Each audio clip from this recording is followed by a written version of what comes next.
Ngayon nga ay pupunta kami sa bukid upang manguha ng kamuting kahoy na aming gagamitin sa pagluluto. Kaya tara, samahan niyo kami.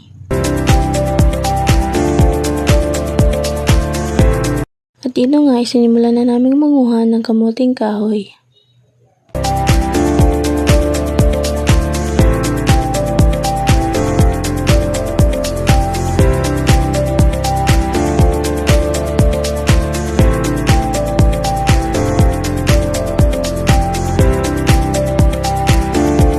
Tinanggal na nga namin ang aming nakuhang kamuting kahoy at ibinalot namin ito sa dahon ng anahaw at naglakad na kami pauwi.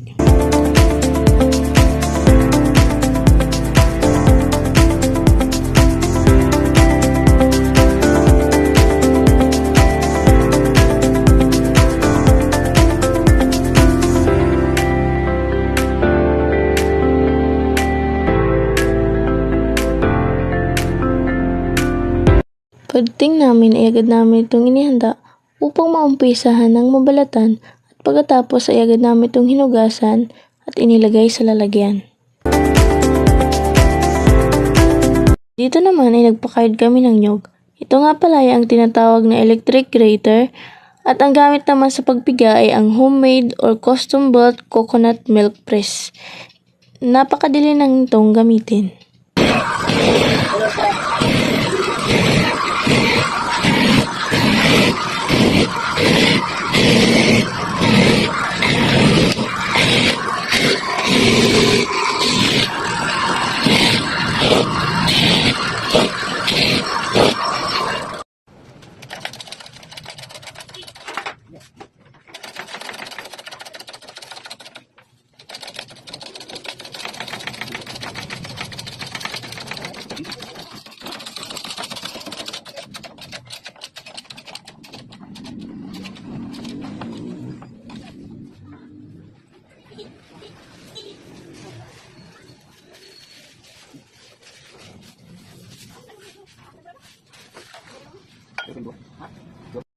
Sunod ay nagsindi kami ng apoy gamit ang kahoy na panggatong.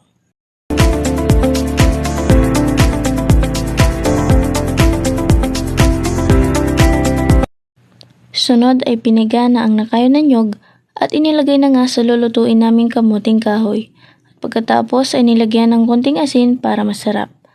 At pagkatapos ay sinalang na namin ang aming ginataang kamuting kahoy.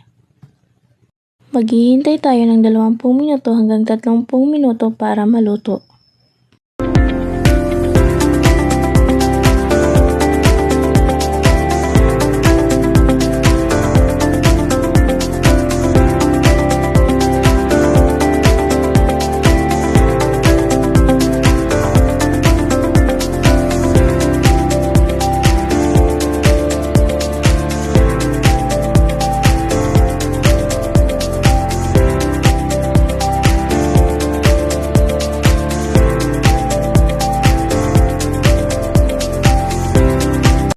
At makalipas ang 20 minuto, ito na at luto na ang ating ginataang kamuting kahoy.